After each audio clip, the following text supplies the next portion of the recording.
अमीर लोगों की नंबर 1 आदत एक सबसे बड़ा सीक्रेट है जो हमें हमारे गोल्स तक पहुंचा सकता है, हमें फाइनेंशियली सक्सेस अचीव करवा सकता है, एक मिलियनेयर बना सकता है। एक ऐसी कौन सी चीज है जो हर मिलियनेयर को पता होती है? दोस्तों, आज का यह टॉपिक उसी के ऊपर है और आज हम ये सारी बातें आपको टी हार्व इकर की book secrets of millionaire mind से बताएंगे। इससे पहले हम वो सीक्रेट आपको बताएं, हम ऑथर की जर्नी के बारे में बात करते हैं कि उन्हें ये सीक्रेट कैसे पता चला। ऑथर कहते हैं कि मेरे में बहुत पोटेंशियल था सक्सेस अचीव करने का। मैंने हर एक सक्सेसफुल आदमी की तरह बहुत बुक्स पढ़ी थी, ऑडियो बुक्स पढ़ी थी, सेमिनार में भी गया था। ऑथर बोलते हैं कि मैं सच में बहुत सक्सेसफुल होना चाहता था और मुझे नहीं पता मुझे में ये फीलिंग क्यों थी।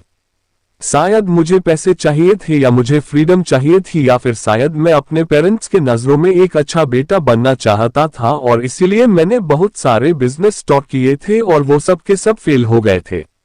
मैं बस यही सोचता रहता था कि अगर मैं राइट टाइम में बिजनेस कर लूं तो मैं पक्का अमीर बन जाऊंगा, लेकिन ऐसा नहीं हो रहा था। पता नहीं मेरे अंदर का मिस्टर पोटेंशियल कहाँ चला गया था। एक दिन मैं अपने दोस्त के घर में बैठा था। मेरे डैड और मेरे दोस्त के डैड काफी क्लोज फ्रेंड थे और मेरे डैड ने मेरे फ्रेंड के डैड को बताया हुआ था मेरे सारे अनसक्सेसफुल बिजनेसेस के बारे में। तो जैसे ही मेरे फ्रेंड के डैड ने मुझे देखा वो मेरे पास आए और बोले, हाँ तुम जानते हो मैंने भी तुम्हारे तरह स्टार्ट किया था, मेरे भी तुम्हारे तरह बहुत सारे बिजनेस फेल हो गए थे। और तब बोलते हैं कि ये सुनकर मुझे थोड़ा सा अच्छा लगा कि चलो कोई तो है मेरी तरह। फिर उन्होंने मुझसे कहा, हाँ अगर तुम वो नहीं अचीव कर पा रहे हो जो तुम चाहते हो, इसका एक ही मतलब है कि तुम जरूर कुछ ना कुछ गलत कर रहे हो। फिर वो दोबारा मुझसे बोले, क्या तुम जानते हो ऑलमोस्ट सारे अमीर इंसानों में कुछ ना कुछ सिमिलर होता है। अगर तुम ये पता कर लो कि सब अमीर व्यक्ति किस तरह से सोचते हैं तो तुम भी अमीर बन सकते हो। ये कहकर वो वहां से चले गए। और तब बोलते हैं कि पहले तो मुझे लगा कि मुझे सब पता है, लेकिन फिर मैंने गहराई से सोचा कि अगर मुझे सब पता होता तो मेरे इतने बिजनेसेस फेल नहीं होने थे। कुछ तो ऐसा है जो मैं नहीं कर रहा जो बाकी अमीर आदमी कर रहे हैं। फिर मैंने होल होटेडली सारे अमीर आदमियों को स्टडी करना स्टार्ट कर दिया, वो क्या करते हैं, क्या सोचते हैं एचसी।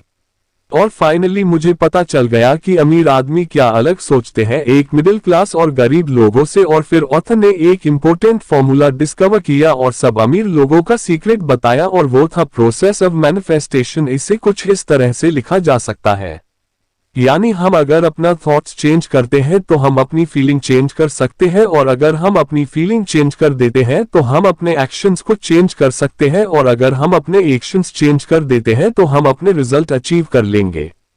यानी अगर हमें पेड़ में लगे फल को चेंज करना है तो हमें उस पेड़ के जड़ को चेंज करना पड़ेगा जो हमें दिख रहा है। अगर हमें उसे चेंज करना है तो पहले हमें उसे चेंज करना पड़ेगा जो हमें नहीं दिख रहा है। यानी हम अगर अपने थॉट्स को चेंज कर सकते हैं तो हम अपने रिजल्ट्स को चेंज कर सकते हैं। अब सोचेंगे कि यार अगर थॉट्स रिजल्ट को लीड करते हैं तो हर इंसान जो अमीर होने के बारे में सोच रहा है वो अमीर ना बन जाता। लेकिन ऑथर बोलते हैं कि हमारे थॉट्स की जड़ बहुत अंदर तक है जो हमें नॉर्मली महसूस नहीं होती। ऑथर बोलते हैं कि क्या आपने बचपन में ऐसे शब्द अपने घरों में सुने हैं जैसे कि पैसे ही सारे बुरे कामों की जड़ है, या बुरे वक्त के लिए पैसे बचा के रखो, अमीर आदमी सारे लालची होते हैं, अमीर आदमी क्रिमिनल लोग हैं, पैसा खुशी नहीं दे सकता, हर आदमी अमीर नहीं बन सकता, ये खरीदने की हमारी औकात नहीं है, या फिर सबसे फेमस अपनी औकात से बाहर कुछ मत खरीदो।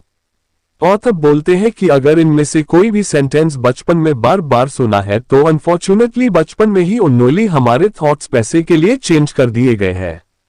पहला तरीका होता है स्पेसिफिक इंसिडेंट्स। ऑथर की एक स्टूडेंट थी जो उनका सेमिनार अटेंड करने आई थी। ये औरत एक नर्स थी और इनका नाम जोजी था। जोजी की अच्छी इनकम थी, लेकिन हर बार वो हर बार अपने पैसों को खर्च कर देती थी।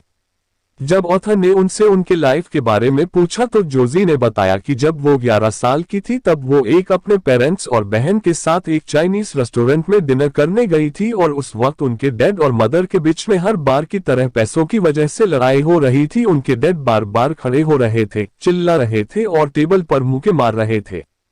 जोजी कहती है कि मुझे आज भी याद है कि किस तरीके से मेरे डैड का कलर चेंज होने लग गया था और फिर वो नीचे गिरते हैं। मेरे डैड को हार्ट अटैक आ गया था और वो मेरे सामने ही मर गए।